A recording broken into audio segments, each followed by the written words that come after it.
I'm gonna get this thing up.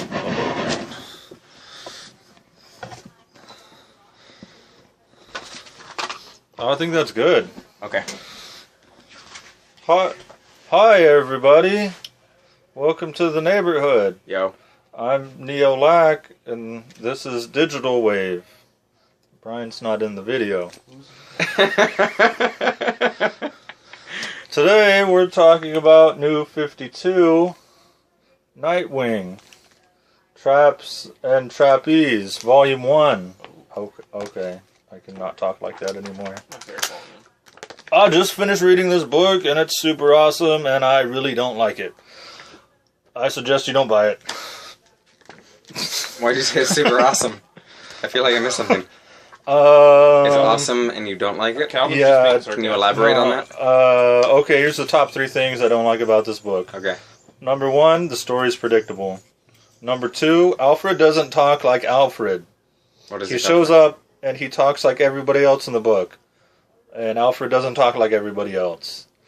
You expect Alfred to kind of talk and act in a manner that's... Does he not act like a father figure? No, he doesn't. Oh, he always addresses everybody as Master Bruce and Master Dick and whoever, right? And he's all like, "Hey, yo, Nightwing." Pretty much. You got that new gangsta. What's up? Yeah, no. You got that perp? Yeah. So it's kind of like, this isn't the Alfred that I know in the last book I just read. Let's see. There's lots and lots of internal dialogue. I don't mind internal dialogue. I get that it's kind of necessary sometimes. It can also help give a better understanding of the character. You want to look at the book? I'll just say my opinion on internal dialogue is that it is a crutch used by writers when they don't know how to use the images or character interactions to portray the story the way they want to. What do you think, Brian Day? What do you think about internal dialogue in your comic books? He hasn't been even in a shot this whole time. He's leaning out of frame to hang out with the cat. Leave my cat alone. It is a comic, so how was at least the art? Was it? I mean, I like the art. It's a little more realistic than you're going to find in New 52 Batman by Scott Snyder. I prefer the realistic art that you'll find in this, opposed to the little more cartoony art that you're going to see in Scott Snyder's Batman. In the middle of the book, we get like a surprise visit by Batgirl, Barbara Gordon, who miraculously can walk again. I don't know how that happened. I'm not going to question it. Leg transplant. Yeah. And the art does change a little bit. Why do all these characters keep calling Nightwing a dick? I don't know, because his name's Dick. Oh. So look at that dude's hair. Look, that's Dick Grayson right there. But let's go back a couple pages. Let's see. Where you at? Here's a good shot. Look at his hair.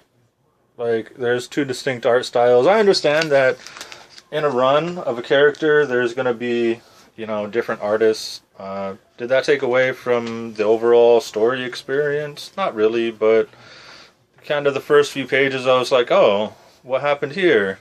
This is different, but... Maybe you got a haircut off screen. Yeah, maybe. Something. I don't know. What did I like about it? The more realistic approach to the art. I did like the fact that there was some internal dialogue. I just felt like there was too much, and that it could have been balanced out through character interactions and the just art in the book in general. Let's see.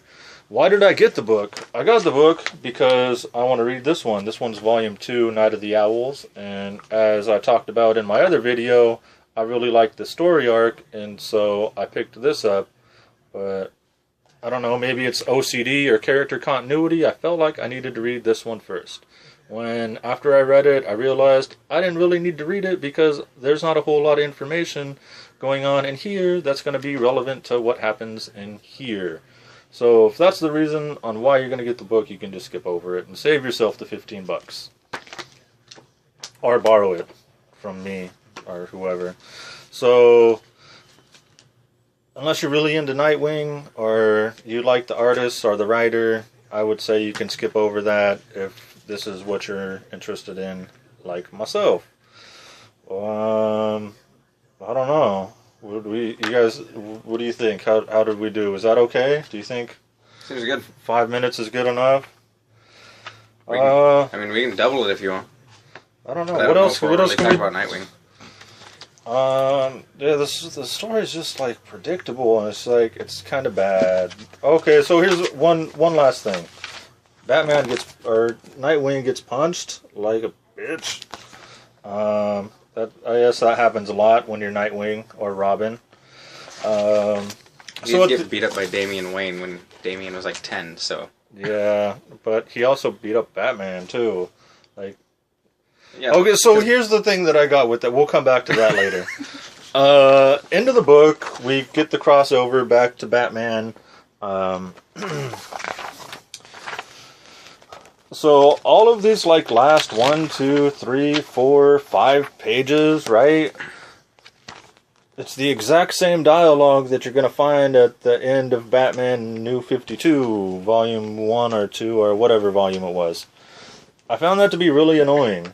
When people remember stuff, they remember it differently each time, so I find it hard to believe that Batman's going to remember the exact same dialogue that Nightwing's going to remember. And I honestly didn't want to read the same 4 pages over again with different art. It was kind of annoying. So, other than that, I don't know. Don't buy it.